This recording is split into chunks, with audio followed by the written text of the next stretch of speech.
Scientist with the U.S. Fish and Wildlife Service's Southeast region, and she's also pursuing a Doctor of Public Health with the Bloomberg School of Public Health at Johns Hopkins University, where she studies the mental health impacts of climate change. I am very excited about this talk because I have not really heard much discussion about the mental health aspects of conservation and One Health in my work. So I am very thrilled to help Kelly to have Kelly here to help us learn more about this and talk about what I think is an important and maybe often overlooked aspect of this One Health concept. So we'll do Q&A at the end, so please feel free to jot down your questions on a pad of paper or in your brain and hold those till the end, but do please feel free to use the chat and the reaction button throughout the talk. We'd love to kind of see what you're thinking throughout. So with that, we are going to go ahead and start recording. And oh, we already did. Thanks, Kimberly. And I am going to turn it over to Kelly. Yeah, thank you so much, Emily and Darby and Kimberly, the One Health team. I'm so excited that this One Health Week is happening, first of all, and just really grateful to be a part of it. Thanks all, whatever, 70 of you for joining. This is really exciting. This talk today might be a little bit different from some of the other ways you're thinking about One Health, as Emily pointed out.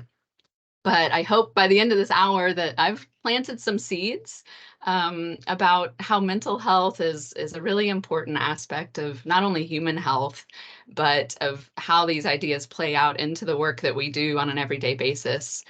I'm speaking to you from South Louisiana today. I've grew up here, always really loved the landscape of the South, but I never really thought of a career in conservation as a kid. In fact, I studied psychology and sociology in my undergrad, and like many of my peers, went on to get a master's in mental health counseling, which kind of makes sense given the talk today. At some point in my 20s, I moved to rural Iowa to work in a college counseling center. And while I was in Iowa, I got exposed to the monarch butterfly conservation world, specifically engaging local farmers and private landowners in that region. And, you know, when I was doing that work, I realized that at the root of whether people cared or not about this issue was, one, whether there was some alignment and values of what we were talking about in the conversation, and two, the role that emotion played in that conversation. I'm sure some of you have been in heated conversations with landowners too, right, over your years.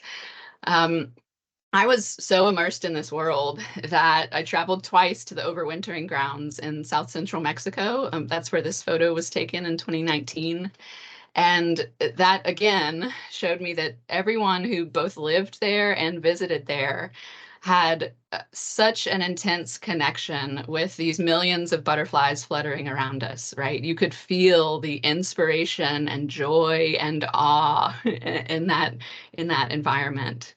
I saw that then my experiences in psychology and mental health, they could really lend a hand in the field of conservation. And so, you know, since then, I'm a lifelong learner. So I went back to school for a second master's in environmental conservation. Fast forward to now, where I'm integrating all of that into my work with the service. And as Emily mentioned, I'm back in school yet again for hopefully the final degree, really honing in on the mental health impacts of climate change, which I think is the issue of our time. So I hope in this talk you find some the discussion enlightening, maybe validating, even empowering to the work that you do. So, of course, you don't have to travel too far to experience these kinds of moments of connection with the natural world. Some of you have shared in the chat places that you really enjoy being, interacting with the natural world. There were you know, any kind of interactions with wildlife. One person mentioned they appreciate when their dog is there with them. I'm the same way. So we really get a sense of the meaning that some of these places hold for those of you who shared. When I think of one of my favorite places, I think of Lake Martin here in Louisiana. It's a freshwater swamp about 10 minutes from my house. And I go as much as I can to walk the perimeter of this lake. That is, except for half of the year when our friend in the bottom left here is partaking in alligator nesting season. They block off half of the path around the lake for that. But still, it's a gorgeous place to take in the sunsets, like this photo I took last year. To the left of where I'm standing in this photo is apparently the most photographed cypress tree in the world. To the right of the photo, on the other side of the lake, is this massive rookery where all kinds of egrets and herons and spoonbills gather. It's very loud, and it's very magical, right? I visit Lake Martin to unpack a stressful day, to reconnect with myself, to be reminded that I'm a little tiny piece of a much larger story. And so this is part of the journey that I'm going to take you on today, where we'll learn a little bit about what we know happens to a person's inner self when they spend time in nature. We're constantly learning more about this psychological and mental health benefits of interacting with nature. And we're also starting to understand what happens when that natural world is either not accessible or degraded to a point of impacting human health. And I'll also share a little bit about what we're just starting to do here in the service to address some of these issues. This field is definitely rapidly growing. I feel like every day I'm finding a new publication or conversation where people are really exploring this. So I'm really going to give you kind of a broad overview of what the conversation is like, and hope that you can join me, add whatever you know about and your perspectives to this conversation. Just a note before we really dive in, once we get especially to the threats section of this talk, there might be some topics which are triggering for some of you, like mentions of depression, suicide, anxiety. So I would just ask that you stay mindful of how this discussion lands with you, and take care of yourself if needed. So, as I mentioned, just in the past few years, it seems like this topic of mental health has really come to the forefront, probably because of the pandemic, right? It's just a little more okay to talk about these things in certain circles. In fact, the World Health Organization published in a report recently, there is no health without mental health. We might add in here, there is no one health without mental health. And I, for one, am really pleased to see this momentum on a broader societal level. I'm still certainly seeing a stigma around acknowledging our emotional selves here at work, though. We all are staff within this Department of Interior, contributing one way or another to the field of conservation. And I strongly think that the work ahead of us, that is navigating our changing future, will require a much better grasp and utilization, really using our emotional selves to do this work. So let's first get on the same page with some terminology. What do I mean when I say mental health? Mental health includes our emotional, psychological, and social well-being. It affects all kinds of things: how we think, feel, act, how we handle stress, how we relate to others, how we make choices. It's important at every single stage of life, from childhood all the way through adulthood. And of course, if you experience mental health problems, quote unquote, your thinking, mood, behavior could be impacted, right? And it's here that I want to distinguish between mental health and mental illness. Mental illness can include diagnoses that range from common experiences like anxiety, all the way to more severe states like schizophrenia or personality disorders. And so what we're talking about today is more mental health. And it's important to recognize this reflects this broader meaning that's more than simply the presence or absence of mental illness. Mental health, rather, includes positive indicators too, like happiness and life satisfaction. So think more broadly about what mental health kind of includes for you.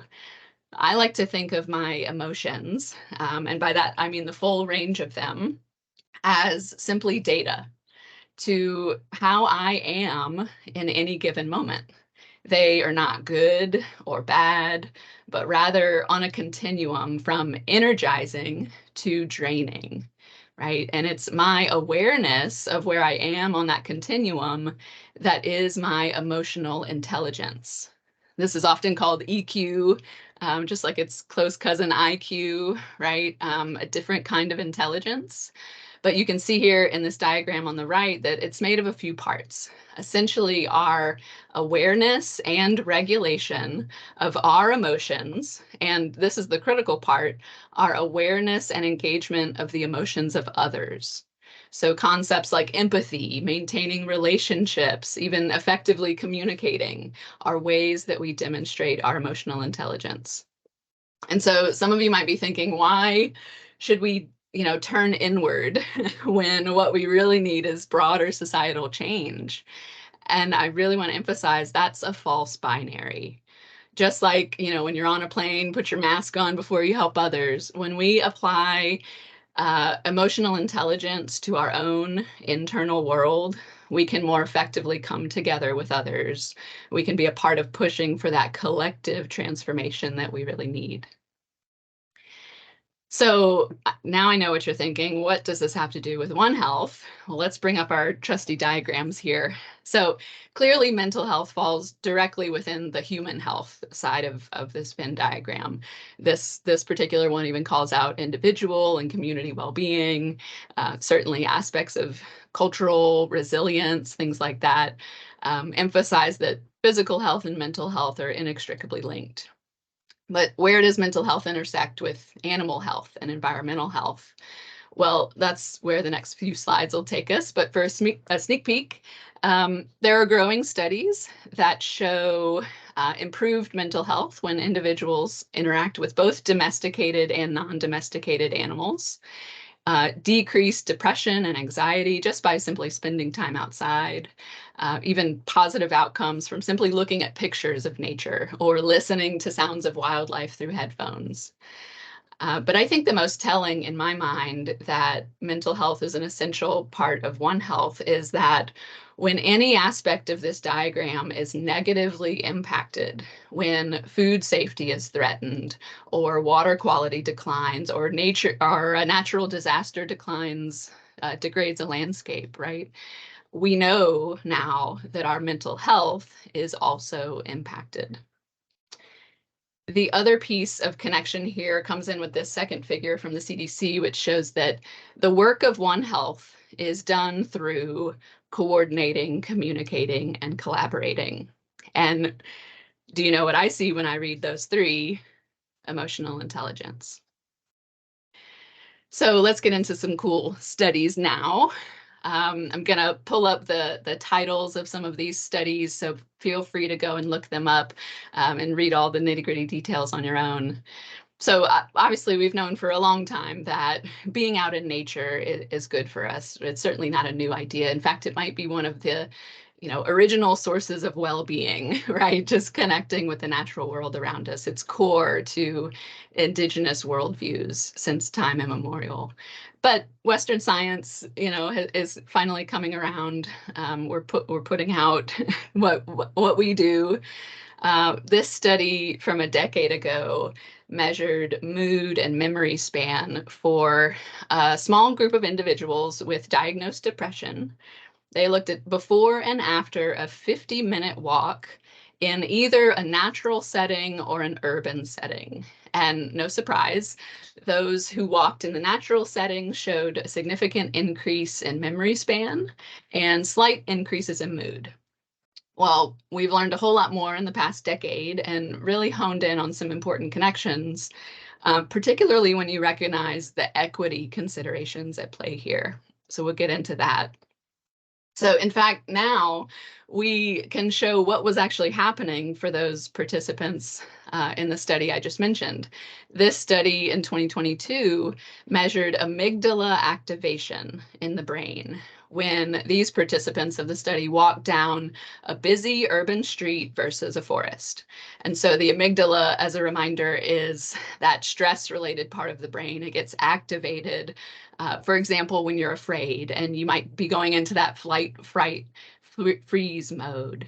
And so these findings, again, showed that amygdala activation decreased after the walk in nature, whereas it remained the same after the walk in the urban environment. So luckily, these authors speak to the societal limitations in these findings. They state that they hope these findings, what we know about this, will now start to influence urban planning to create more accessible green spaces in a way that, quote, will be beneficial to citizens' mental health. Researchers are looking at other factors for mental illness, like this study on rumination. They used a similar methodology to find similar results. I mentioned on the last slide a finding of improved memory span, and it's studies like this one that dig into our different cognitive abilities and creativity and how nature can really impact our ability to think outside the box. This study in particular sounds so fun. The researchers went on a 4-day hike with a group of folks, and they also had a control group that was about to go on the hike. So they had that anticipation in their mind. They had both groups at the same time solve puzzles, and they found that the group that had just gone on the hike could solve significantly more puzzles requiring creativity when compared to that control group that had yet to go on the hike. So really cool. Hiking and puzzles, sign me up. So there's this strong neurobiological factor at play when we interact with nature, and we're starting to know more about that. Some of you may have heard of forest bathing, a long-standing practice in Japan. It's the idea of prescribing a walk in the forest for improving one's mental health. This and other nature-based prescriptions are gaining traction here in the United States. Cornell has a Nature RX program for its students. Just recommending that students go out on the campus natural spaces for a couple hours a week. The Missouri Department of Conservation has an amazing One Health program, if you haven't heard of it. And a big part of their work is bringing together conservationists and veterinarians with physicians and pediatricians to really integrate that human health with animal and environmental health. So these are just some of the studies that are shining light on that connection of mental health and nature in general. But what about when we interact with animals specifically? So you're probably all familiar with emotional support animals, therapy dogs, even equine therapy has been around for a long time. Someone in the chat mentioned a love of horses. And these have been around for a long time, and studies have proven, it's a tested intervention that shows that these interactions with animals reduce stress and anxiety, encourage calmness, improve confidence, build trust and strong bonds. I mean, the list goes on, really beneficial. But this study just came out in August. Actually, they did a comprehensive review of studies that were looking at mental health impacts and guided by One Health approaches. They also looked for guidance from eco health and planetary health. And what they found was that actually studies investigating mental health that were guided by these frameworks are actually not common. The studies that did use One Health to explore mental health did so via studies on animal well-being, which makes sense, as well as using companion animals like for interventions, which is where the therapy dogs come in and that kind of thing. So these researchers provide an important argument that clearly there's this strong link, but we're not necessarily naming it as such. And they go on to say that One Health is uniquely positioned to frame the research with making these connections between mental health and our changing world. And there are other studies like this one that looked at well-being of people who owned pets during the pandemic and found enhanced quality of life and decreased levels of loneliness. So we know that these things are true. But what about interacting with non-domesticated animals? This study made the round last year. Some of you may have seen it. 295 randomized participants were exposed to one of 4 audio sounds, either low traffic noise, high traffic noise, low isolated bird song, or highly diverse bird song. And this finding was that the highly diverse birdsong improved mental health by lowering anxiety and reducing paranoia. And it was one of the first of its kind to really hone in on birdsong. And so these researchers conclude that actually birdsong has a more powerful effect than simply being exposed to nature in general. So everything on that last slide, now we're starting to really hone in on what's happening in that natural environment and understand what's at play. And there are all kinds of possibilities with this, right? This UK study found reduced stress in participants who simply walked through a wildlife encounter exhibit in the UK. So kind of like a zoo. This one had free roaming lemurs, which sounds amazing. I want to visit there for sure. And so there's so much to learn here. I'm really excited to see where this particular field goes. And so it's at this point that I need to bring us back to reality, right? And remind us that we are living in a time of nature scarcity and environmental racism. I've just walked through a handful of many studies showing these incredible benefits of being in nature and interacting with animals and prescribing it to people for their benefit.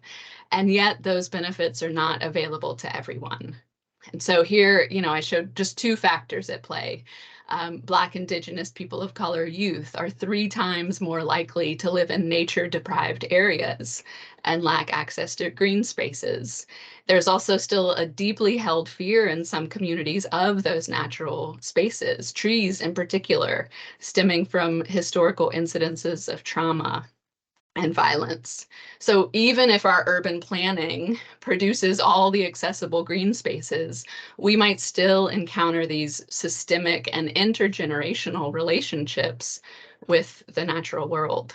We have to keep that in mind as we move forward.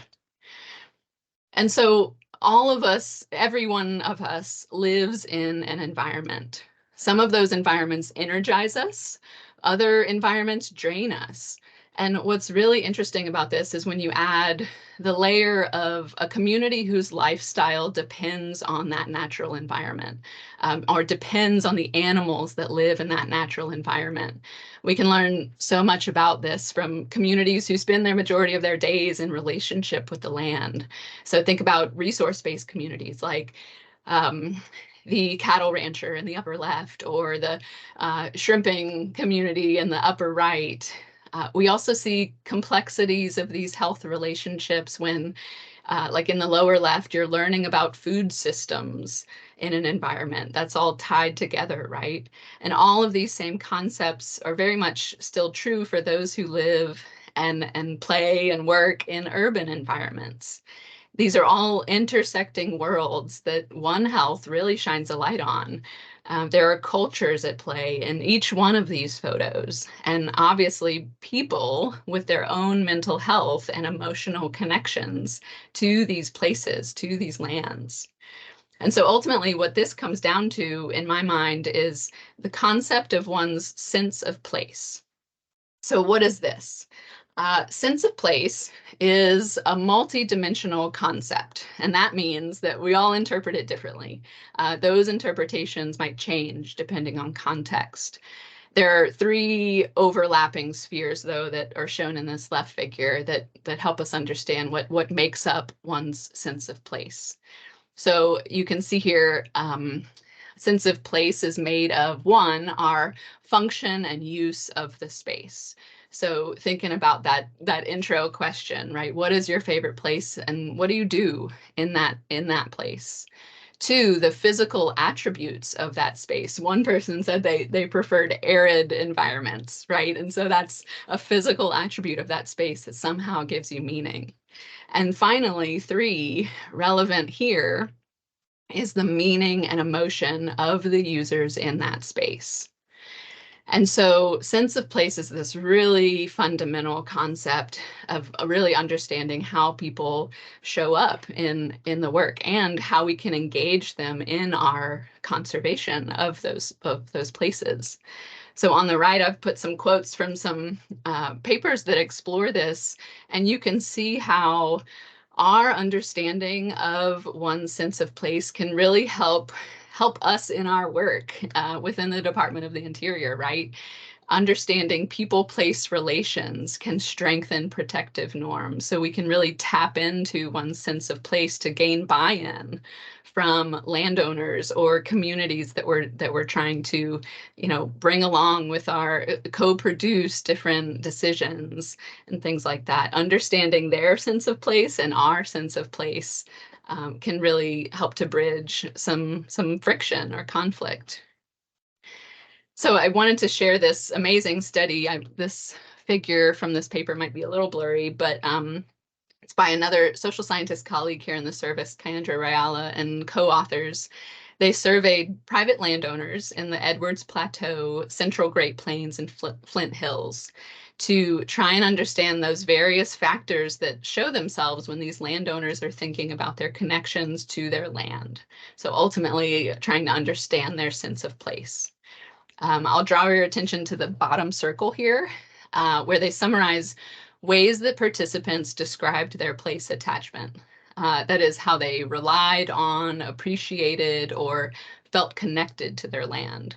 So you can see here quotes, reflects important aspects of who I am, is a source of personal pride, is somewhere I can really be myself, is somewhere I miss when I am away for too long. And it's this last finding, somewhere I miss when I am away for too long, that brings us to this next part of the talk, a question I'd love for you to ponder in the chat or in your own reflection. What happens when our sense of place changes?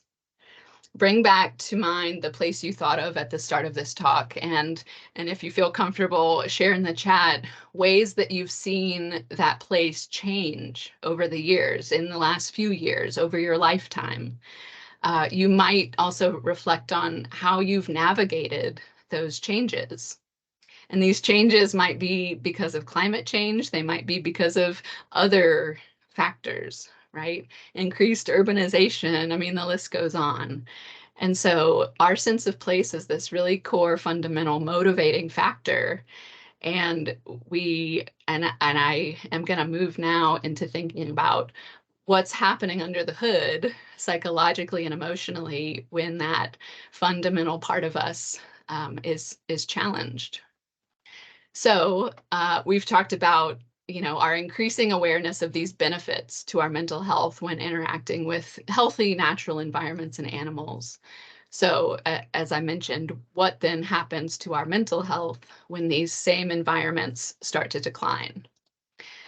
So I can tell you about my own experience, my own changing sense of place. I mentioned I live in coastal Louisiana, and saltwater intrusion is creating ghost forests like this one that you see in the photo, of those same kinds of cypress trees that I love so much on Lake Martin. You can drive down the interstate and see these stark reminders of the long-term changes we're seeing as sea levels rise. And to be frank, they are, in my mind, lingering remnants of death, which sounds so dramatic, but it's really true. I feel such a deep sorrow when I think about the future of the coast that I love so much. But, don't take my word for it. There are plenty of other examples. This really foundational study by Kunselo and Willix in 2012, they spent time with the Rigolo people in Canada. They are the southernmost Inuit community globally. And the findings illustrated what this quote here from the paper says: climate change is negatively impacting the feelings of place attachment by disrupting hunting, fishing, foraging, trapping, traveling, and changing local landscapes, changes which subsequently impact physical, mental, and emotional health and well-being. Elsewhere in the paper, they say this line that I just love: people are not only from a place, but they are also of the place. That is, their identities, well-being, livelihoods, histories, emotional, spiritual connections are emergent from the lands on which they live. So if this doesn't highlight what happens when our sense of place changes. I don't know what does. Really powerful. And so what we're talking about here is a very basic concept. With climate change comes loss of all sorts. And with that loss comes normal emotional responses. The 2022 UN IPCC report states that new evidence and awareness have emerged of the detrimental impacts of climate change on mental health. And we have a very high confidence of this. Now, at this point, I will narrow in on climate change as this threat multiplier, as it's called, but know that we're beginning to hear more and more stories from our colleagues about these normal emotional reactions and other related and intersecting impacts as well, like just working with biodiversity loss across the landscapes, those who work as veterinarians and in wildlife health, and therefore interact with wildlife disease and death on a daily basis. Even roles with expected death, like managing for invasive species. I've got colleagues whose entire job is to kill invasive carp, day in and day out. And so we're starting to realize that the conservation profession is a difficult profession. And there's a skill set that is necessary to navigate this daily onslaught of difficulty. That is being emotionally intelligent. Having the skills to recognize where you might land on this emotion wheel in any given moment, and recognizing where your colleagues might be landing in that same moment. You may have seen a similar general emotions wheel in your own mental health journeys. This one was developed a couple of months ago by colleagues at the Climate Mental Health Network. And it shows this wide possibility of responses that we might have to the effects of climate change. People are often surprised by that top right quadrant that show energizing emotions like inspiration, empathy, even hope. And this is the really beautiful thing about emotions. They are complex and we can experience multiple at the same time, right? I get so excited when that is apparent. And so being able to recognize and regulate all of this is what being an emotionally intelligent conservation profession looks like. We're starting to recognize these normal emotional responses when it comes to really long-term uncertain futures that climate change might bring. There's a new term called solastalgia, which is similar to nostalgia. I like to describe it as a longing for a place that no longer exists. And astronomers, in fact, have recognized this same kind of longing in their work with dark skies, coining this new term noctalgia. And so these concepts are really hard to put your finger on, and you often don't really even notice them and their impact until you pause, until you take a step back and think about what might really be going on. We're starting to understand some of these emotional responses from the general public. This report from 2022, highly recommended. They asked a broad swath of Americans about a whole lot of climate topics, but it pulled this one result that shows responses from the questions: how strongly do you feel each of the following emotions when you think about the issue of global warming? Perhaps a silver lining, that top result shows the majority of respondents are very or moderately interested in global warming. So that's something to start with for sure. We do see after that high feelings of frustration, and then hope, and sadness, and disgust, and so on. So gosh, if this doesn't show the complexity of these emotions that we're all feeling, I don't know what does. Another amazing report, highly recommended, from the American Psychological Association in 2021, highlights what we know about the complexity of human health, right? It's not, human health is made of physical health and mental health and community health. And all of these together are equally and simultaneously impacted by these changes in our environment. So we're starting to really put this into words. To make this point even stronger, I love this visual adapted from the CDC. The boxes on the edge of this visual show Some of the impacts to our physical environments that many of you might be working in some of these. So things like increased asthma as wildfire spreads, spread of Lyme disease as ticks spread their range, malaria as mosquitoes spread their range, foodborne illnesses as precipitation changes, harmful algal blooms that impact coastal industries and recreation opportunities. The list goes on, right? And at the core of all of this, no matter what impact you look at, is this pink circle around. There are mental health impacts with all of this. This figure points out specifically stress, anxiety, depression, sense of loss, PTSD, and strains on social relationships. Unfortunately, these realities seem to really be impacting Gen Z and youth, even humans in utero, not yet born, in distinct ways. There's this other report just came out this year, again from the American Psychological Association, looking at youth impacts specifically. We're finding things like 83% of Gen Z in the US worry about climate change. They're starting to think about their future differently, considering relocation away from risky areas like here on the Gulf Coast where I am, we're experiencing a big, quote unquote, brain drain because of that. Reconsidering starting families and reproduction, which obviously has huge implications around the world, thinking about careers differently, knowing that some might not be around because of climate change moving forward.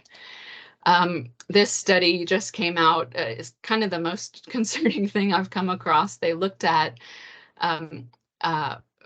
so pregnant women who went through Hurricane Sandy 11 years ago, now those children, now born, are 11 years old, and they are at higher risk. They have higher instances of anxiety, depression, and attention deficit behavior disorders. I think this really highlights the vulnerability of youth to this new reality that, youth children are within their family dynamics. They don't have much say in the matter often. And this is concerning because of, studies like this one that show that we're seeing an association between hotter temperature days and alcohol and substance related hospital visits. And so again, we must bring ourselves back to these intergenerational traumas that are only exacerbated for communities who experience these things on a daily basis. You need look no further than the urban heat island effect, proven all around the world, right? That certain communities already are having these disproportionate impacts, and as climate change changes our world, they're only going to be exacerbated for these communities. So the other thing we need to think about is that we as conservation professionals are not immune to these impacts. I wish I had time to sit down with each of you and listen to your stories, because I know we all have them. Hurricane Ian hit the coast of Florida last year and caused significant damage to Ding Darling National Wildlife Refuge. So some of our colleagues here in DOI. And I read an article in the local newspaper where they interviewed a staff person from the refuge. And this quote really stood out to me. "There are immense rescue and cleanup efforts on the island. It's hard to believe the level of devastation we're seeing out here." So beyond these stories, we're just starting to recognize that, in fact, conservation professionals, all of us on the call, we are, in fact, a vulnerable population when it comes to the mental health impacts of climate change. There are so many factors here that make this a really wicked problem. Just this list here, we have this this weird balance of the urgency of the work, really feeling pride in being a part of this profession, and yet having an intimate knowledge that the worst is yet to come. Right. There are only a handful of studies so far that have really explored this. It's really a gap in the literature as far as understanding the mental health impacts of climate change on our profession. But we're starting to talk about it more, right? Even yesterday, a colleague sent this article from the New York Times, starting to share the stories of people who are working in this profession. And so really, it's at this point that I want to take a pause and have us all take a collective breath together. Wherever you are, however you're listening, I'm going to pause for 10 seconds. And during this time, I want you to just check in with yourself and name whatever emotions might be coming up for you, right? Remember, this is a core tenet of being emotionally intelligent. Breathe during this pause and practice self-compassion. Whatever comes up for you, try to avoid judgment. So we'll start right now.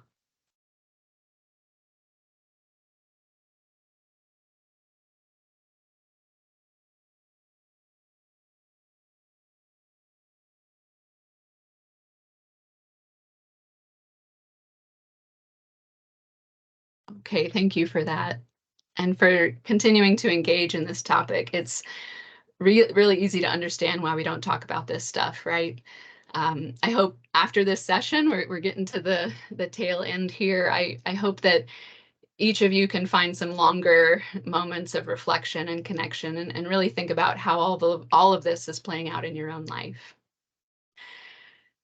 So despite what you might be thinking, it's actually not all bad news, and this is a tension within myself. We feel the need to wrap it up with a nice bow and say, but there's hope, right?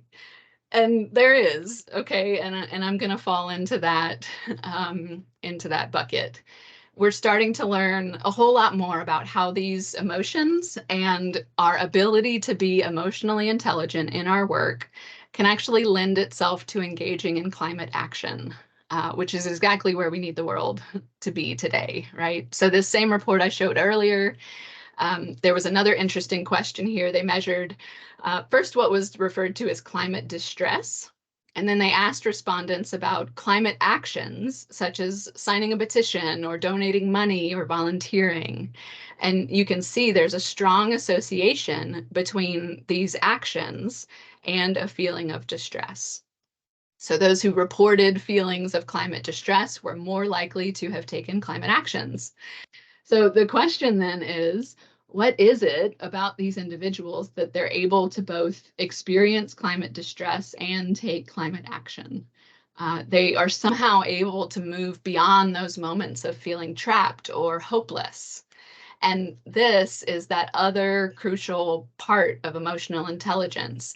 It's not only being able to identify and name an emotion, but being able to regulate it, or the way I like to think about it, channel that energy into the action needed in the moment, seeing this distress actually as an asset.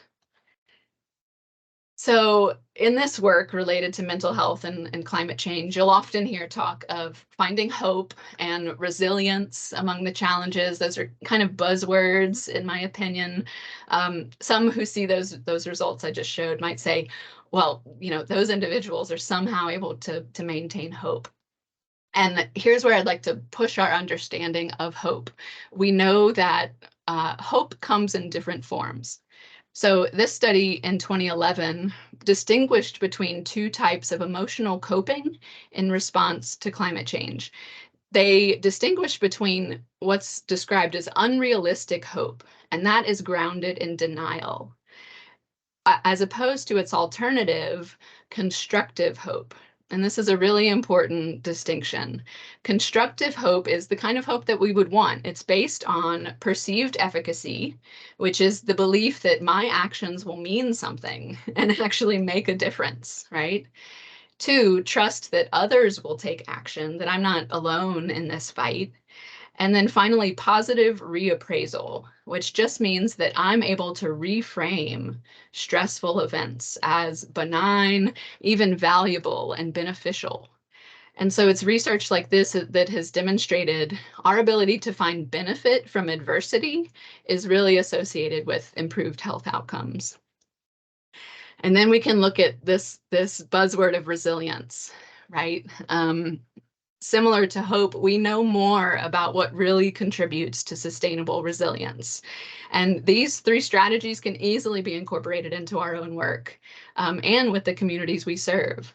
So, we as conservation professionals might be particularly susceptible to these mental health impacts because of our intimate knowledge with the topic, but we also have a lot of protective factors.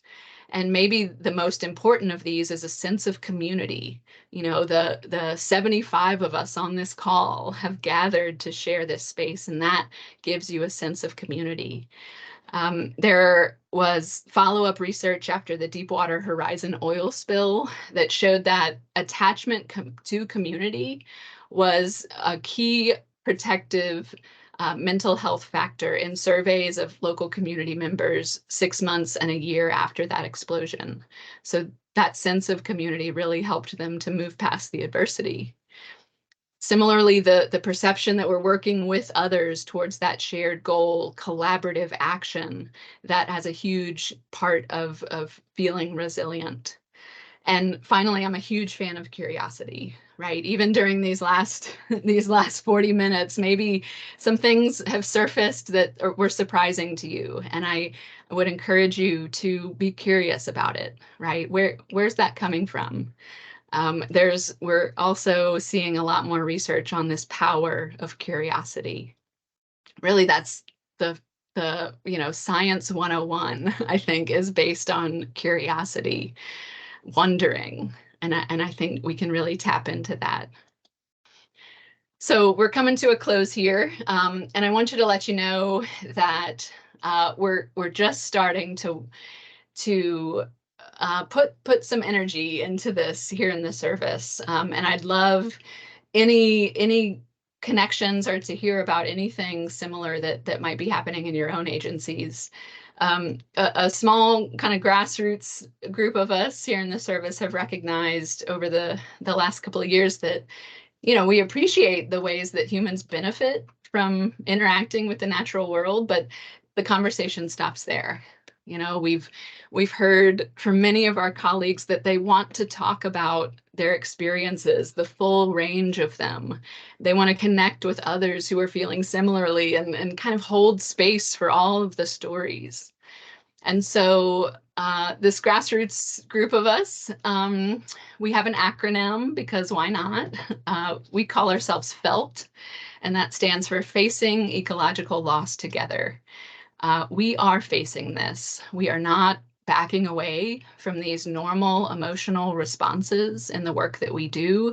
We're creating space to normalize this conversation, capturing all of our stories and creating a sense of community around being an emotionally intelligent profession.